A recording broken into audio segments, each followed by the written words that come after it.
من الشیطان الرجیم بسم اللہ الرحمن الرحیم ان یشاء یذہبکم ایھا الناس ویأتی بآخرین وکان اللہ علی ذلک قدیرا صدق اللہ العلی العظیم وصدق رسولہ النبی الکریم ونحن علی ذلک من الشاہدین والشاکرین والحمد للہ رب العالمین۔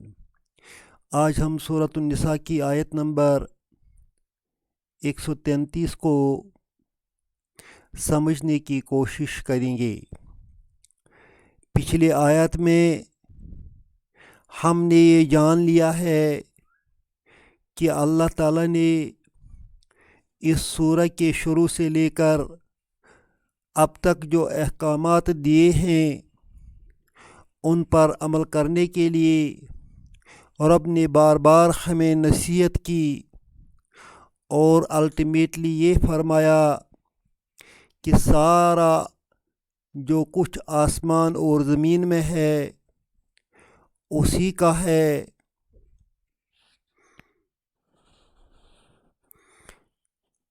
اور اسی سے ڈرو۔ اگر تم کفر کرو گے تو اللہ کا کچھ نہیں بگڑے گا، کیونکہ آسمان و زمین میں سارا اسی کا ہے۔ وہ غنی ہے، بے نیاز ہے اور ہر چیز میں کافی ہے۔ اس کے بعد اس آیت میں رب فرماتے ہیں ان یشاء یذہبکم۔ ان یشاء ان شرط کے لیے آتا ہے، یشاء فعل مضارع ہے۔ ان یشاء اگر وہ چاہے، if he wishes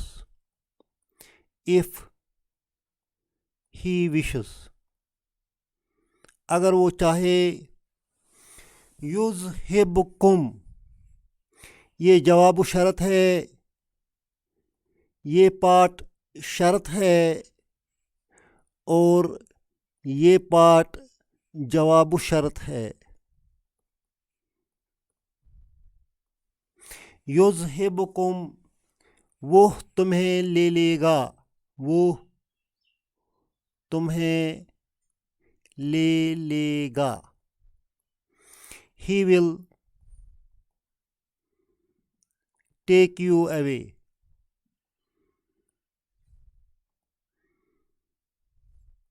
یذہب جو ہے اس کا ماضی ہے اذہب، اذہب اس نے لے لیا۔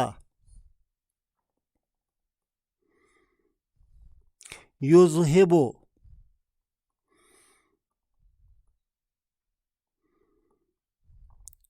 وہ لیتا ہے یا لے لے گا۔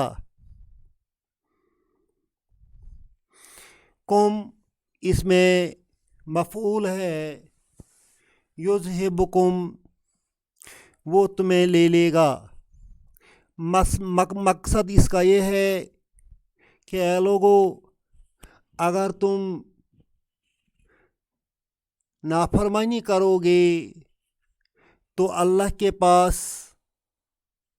اختیارات وسیع ہیں، وہ چاہے تو ہمیں اس دنیا سے لے لے اور ہماری جگہ کسی اور کو بسائے، جیسا کہ سابقہ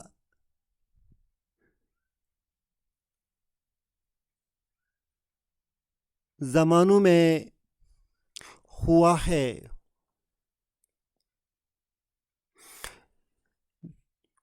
ایھا الناس اے لوگو، ایو سے پہلے آتا ہے یا ایھا الناس، یا یہاں ہڈن ہے ایھا الناسو، اے لوگو اگر وہ چاہے تمہاری نافرمانیوں کی وجہ سے تم کو تبدیل کرنا، یذہبکم، وہ تمہیں لے لے گا، ویاتی بآخرین، یاتی وہ لے آئے گا،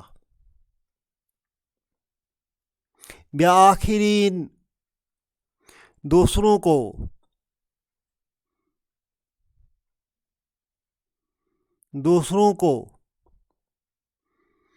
he will bring others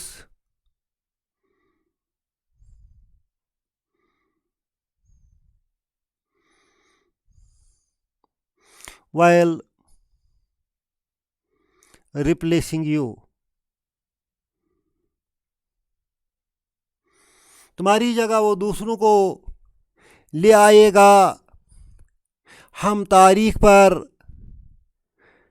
نظر دوڑائیں گے تو یہ ایک اٹل حقیقت ہے کہ ماضی میں ایسے بے شمار واقعات ہوئے ہیں۔ فرعون کی زیادتی کی وجہ سے رب نے ایک کمزور قوم کو موسیٰ علیہ السلام کی نگرانی میں کھڑا کیا اور انہیں فرعون پر تسلط دیا۔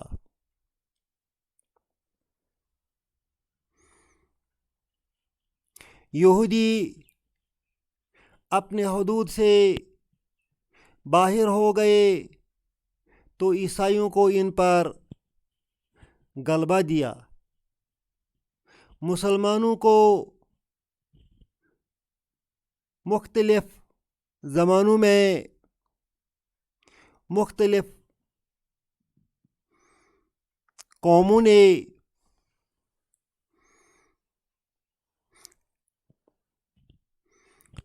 غلبہ پایا مسلمانوں پر۔ ہم دیکھتے ہیں کہ جب مکہ اور مدینہ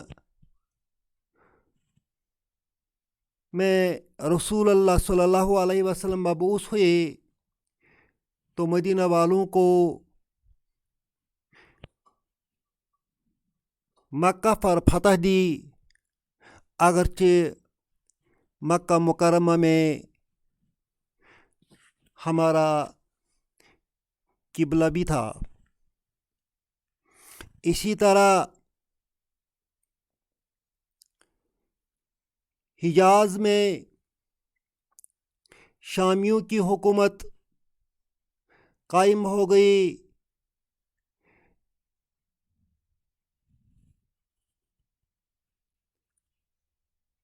امویوں کا اقتدار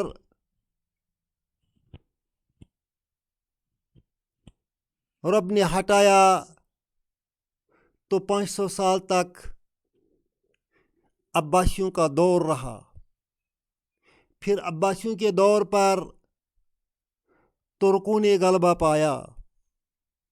اس طرح جب قوم نافرمان ہوتی ہے تو رب کی طرف سے کسی کمزور کو رب طاقت بخشتا ہے اور ان پر ظالم قوم پر اسے مسلط کر دیتا ہے۔ یہاں بھی رب فرماتے ہیں ان یشاء یذہبکم، اگر وہ چاہے یذہبکم تو وہ تمہیں لے لے گا، ایھا الناس، اے لوگو، ویات بآخرین، اور تمہاری جگہ سے دوسروں کو غلبہ دے گا، دوسروں کو لے آئے گا۔ وَكَانَ اللَّهُ عَلَى ذَلِكَ قَدِيرًا۔ اصل میں یہ سینٹنس ہم اگر ہم سمپلیفائی کریں گے تو ہم لکھیں گے اللہ قدیر علی ذالک. اللہ قدیر ہے، اللہ قدرت رکھتا ہے علی ذالک اس پر، یعنی تم کو ہٹانے پر اور تمہاری جگہ دوسروں کو لانے پر، دونوں کے لیے ذالک استعمال ہوا ہے. اللہ قدرت رکھتا ہے علی ذالک اس پر، مگر رب نے یہاں کانا استعمال کیا ہے. جب کانا لائیں گے تو کانا سے کیا ہوتا ہے؟ کانا سے ایک تو یہ جو قدیر ہے اللہ مبتدا ہے اور قدیر خبر ہے. اس قدیر کو قدیرن بناتا ہے، اس پر زبر لے آتا ہے.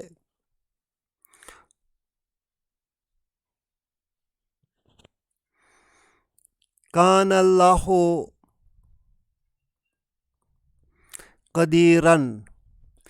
دوسری تبدیلی معنی میں ہوتی ہے اللہ قدیر، اللہ قدرت رکھتا ہے. اس میں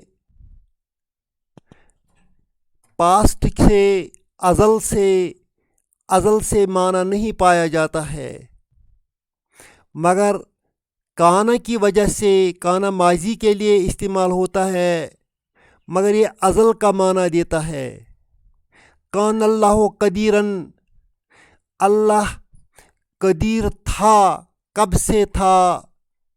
ازل سے قدیر تھا. وہ ازل سے یہ قدرت رکھتا ہے.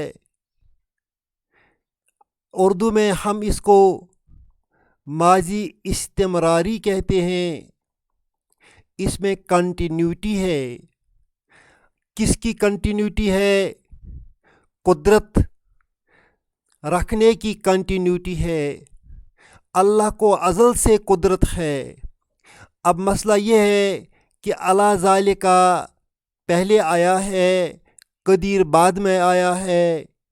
یہ اللہ تعالیٰ پرائرٹائز کرتا ہے اپنے الفاظ کو کہ کس الفاظ کو کہاں لگائے اور کتنا معنی خیز بنائے. وَقَانَ اللَّهُ عَلَى ذَلِكَ قَدِيرًا. عَلَى ذَلِكَ یار مجرور اس قدیر کی طرف ہے، اور قدیر خود کانا کی خبر ہے. اللہ اسم کانا ہے.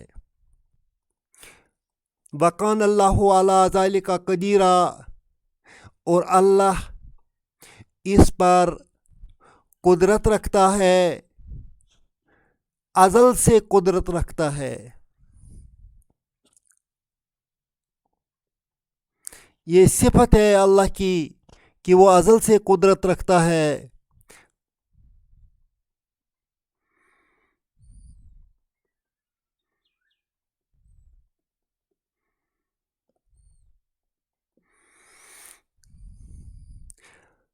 مگر اس نے ایسا نہیں کیا.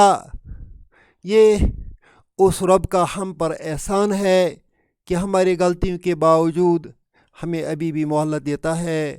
اللہ ہمیں توبہ کی توفیق دے اور قرآن سمجھنے کی اور اس پر عمل کرنے کی توفیق عطا فرمائے. ربنا تقبل منا انک انت السمیع العلیم.